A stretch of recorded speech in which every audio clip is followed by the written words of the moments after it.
Dream school চ্যানেলে সবাইকে স্বাগতম।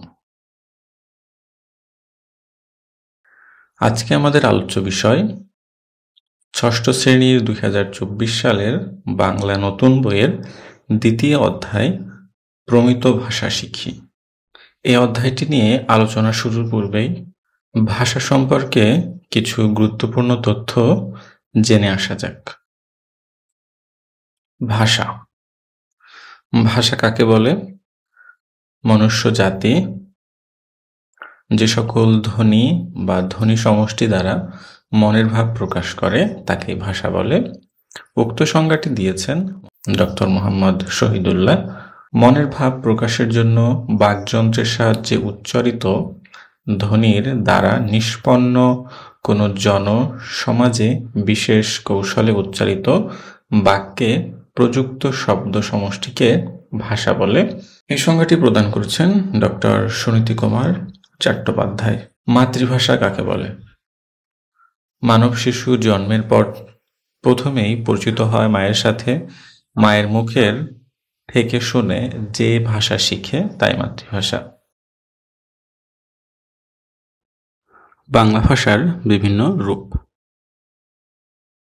বাংলা ভাষারীতিকে দুই ভাগে ভাগ করা যায়, এক কথ্য, এক লেখ্য। কথ্য ভাষা রীতিকে আবার দুই ভাগে ভাগ করা যায়, এক আঞ্চলিক আর প্রমিত। লেখ্য রীতিকে আবার দুই ভাগে ভাগ করা যায়, এক সাধুরীতি, দুই চলিত রীতি। প্রথমে আছে প্রমিত ভাষা। আমরা এখন কিছু আঞ্চলিক উচ্চারণ এবং প্রমিত উচ্চারণের নমুনা দেখে আসি।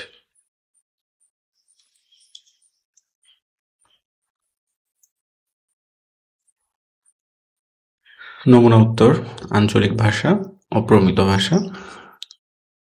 প্রথমে আছে হাক, এটার প্রমিত উচ্চারণ হবে শাক। আমরা বলি সময়, এটার প্রমিত উচ্চারণ হবে সময়। লেহা, প্রমিত উচ্চারণটা দিতে পারি লেখা। বেড়া, তার প্রমিত উচ্চারণ পুরুষ। হাপ হবে সাপ। পোলা ছেলে।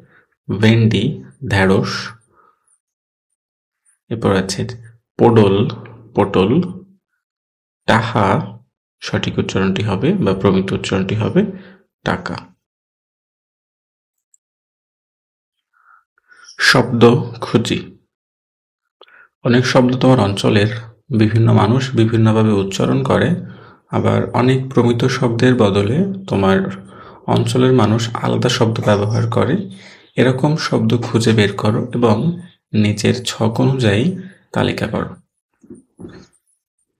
আঞ্চলিক উচ্চারণ শব্দ, প্রমিত শব্দ। আমরা এর জন্য একটি নমুনা উত্তর দেখে আসি। আঞ্চলিক উচ্চারণ বা শব্দ, প্রমিত শব্দ। মোডা মোটা। হাজ হবে সাজ। চিডি হবে চিঠি। খৈলহা হবে খোলসে। ওইল হবে হলো। করতে, করতে মাতা হবে মাথা। রোদ, রোদ। হেপার মানে খুঁজি।